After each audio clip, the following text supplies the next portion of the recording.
dia nggak memiliki telepon juga nggak punya. Jadi memang yang kita lakukan itu sudah menjadi apa yang telah ditetapkan oleh pemerintah. Nah, seperti yang disampaikan oleh gugus COVID nasional, itu apabila ada salah satu karyawan yang positif, maka untuk selama 3 hari kita tutup operasional, tapi bukan berarti tutup operasional itu tutup layanan.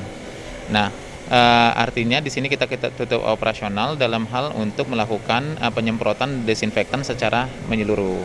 Hal tersebut kita lakukan, hanya saja mungkin yang perlu diketahui juga bahwasannya secara operasional tutup, tetapi layanan tetap berjalan.